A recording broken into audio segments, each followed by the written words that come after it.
sinjale pozitive në mes saj proteste që zhvillohen në Tiranë, më duket se kemi edhe një lajm të mirë, nëse nuk gabohem.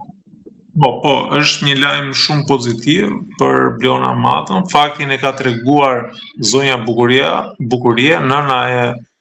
Vlonës, e cila në një emision që kemi qenë tek televizionin publik, radio televizionin publik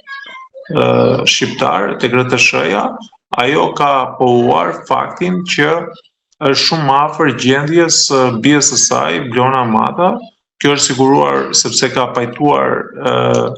detektiv privat, të cilët po merren me hetimin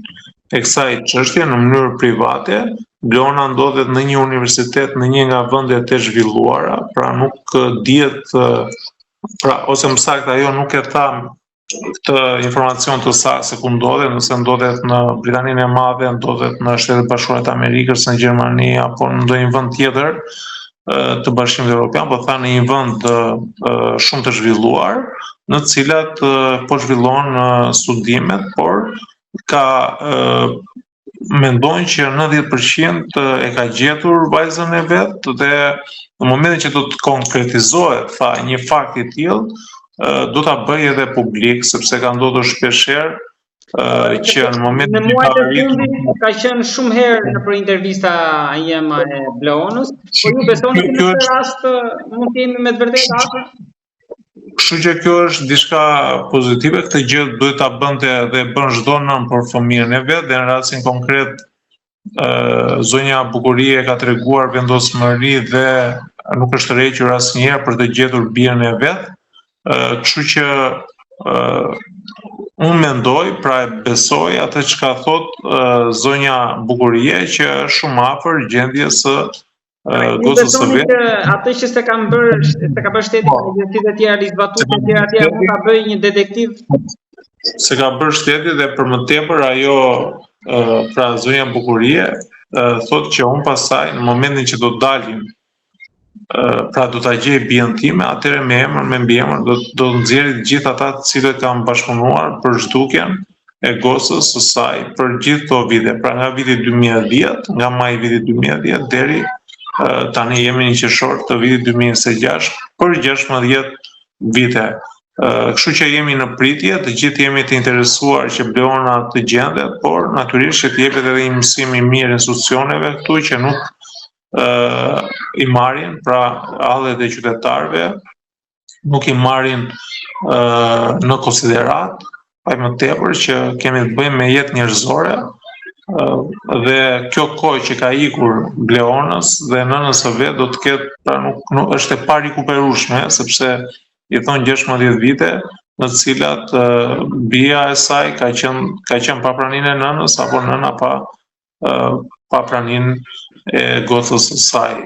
Kështu që jemi në pritje, gjithmonë unë uroj që shumë shpejt të kemi lajme dhe Vlona të takojë dhe të jetë pranë nënës së vet dhe nëna pranë bijës së saj. Në pritjet e asaj që do ndodh jo vetëm për Vlonën, por edhe protestën, duke qenë se tani hym në muajin e dytë, në juaj, nëse një çështje do të vazhdonte pafund në gjykata, pa një vendim. Nuk besoj se do kishte kuptim. Edhe kjo, a duhet të ketë në fund një epilog? Pra që po të dalë nga sheshja atë? Patjetër që ka krim, se fakti do të kuptoni që fakti nuk është vetëm kombëtar. Sigur zoti Rama, pra ne jemi një botë e hapur dhe jemi një vend në NATO. Media ndërkombëtare çdo ditë pasqyrojnë protestën, pra në imazhin ndërkombëtar kjo qeverisje ka humbur besimin e popullit dhe nuk do të shikohet si një bashkëpunëtore në të ardhmen nga partnerët tonë ndërkombëtar, më tepër që këtu kemi ambasada të cilat janë të interesuar për stabilitetin e vendit dhe për mirëqenien e popullit tonë. Tepër që ne jemi në rrugën e procesit të integrimit, kështu që ka shumë faktorë të jashtëm, të cilat do të detyrojnë zotin Rama apo do ta kufizojnë, do ta kushtëzojnë zotin Rama në qeverisjen e vet. Nuk është çështja që zoti Rama nuk pyet për protestuesit që dalin aty. Se ne e kuptojmë që ai nuk pyet për qytetarët shqiptarë dhe ka treguar këtë fakt, por le të themi imazhi negativ që transmetohet në në vendet europiane apo në qoftë edhe tek Shtetet e Bashkuara të Amerikës tregon humbjen e legitimitetit të kësaj qeverisje. Dhe kushtëzime të tjera i vinë qeverisjes qoftë me ngadalësimin e procesit, qoftë me kërkesën e tyre, siç ishte rezoluta e fundit, pra në mënyrë që të reflektohen këtu, nuk është kaq e thjeshtë, nuk është se ne jemi një vend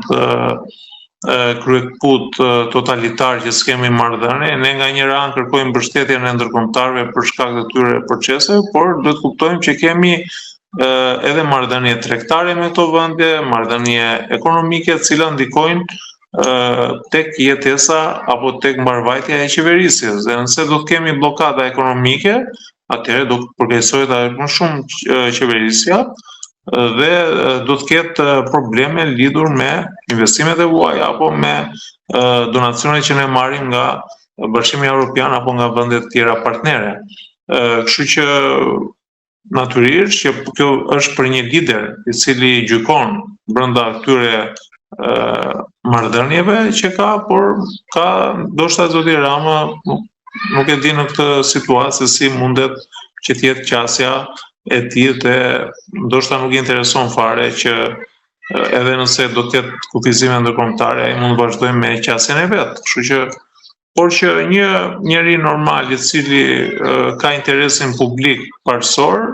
do duhet që të reflektojë dhe të bëjë një hap pas duke i dhënë të drejtë kërkesave të qytetarëve. Në shesh kishte thirrje për SBA-n dhe BE-n, po sidomos për SBA-n që të dalë me një qendrim, të mbajë një qendrim për protestues. Ju si mendoni? Është me popullin, me çeshin apo me institucionet? Kam fjalën me qeverinë tani, të aktuale. Patjetër politika amerikane, edhe pse mund të ketë interesa të veçanta për rastin konkret, pra duke qenë se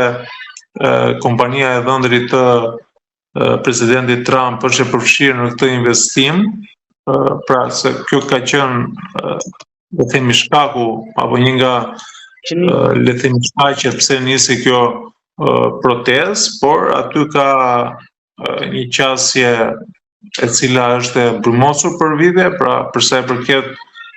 marrëdhënieve institucionale që ata kanë, nuk i ngatrojnë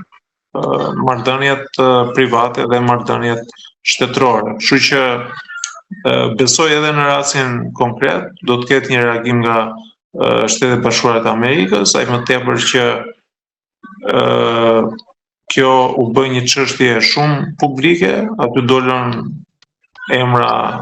të përfshirë cilët janë në hetim nga DEA amerikane dhe pastaj institucionet shqiptare. Kështu që besoj edhe nga Shtetet e Bashkuara do ketë një lloj qasje pozitive në mbrojtje të qytetarëve shqiptar. Avokat, ju keni folur shumë për Ballukun, çfarë po bëhet? Nuk kemi ndonjë informacion zyrtar, nga media kemi marrë vesh që ka shkuar kërkesa në kuvend sërish për shkak sepse ka pasur ndryshim të akuzës apo çështje të tjera të cilat janë me akuzë më të rëndë dhe kërkohet heqja e imunitetit për zonjën Balluku, por ende nuk kemi një informacion zyrtar nga ana e kuvendit. Ky informacion është nga portalet apo nga mass media të cilat kanë transmetuar këtë fakt. Avokat, edhe diçka të fundit ju keni folur shumë në vitet e fundit, e së fundi edhe para disa ditësh, në mos gaboj, 2-3 ditësh, për një rast që është i bujshëm përveç protestës, po përfitoj nga rasti për t'ju pyetur duke qenë se ju jeni shprehur për këtë rast të Blona Matës, që më duket se ka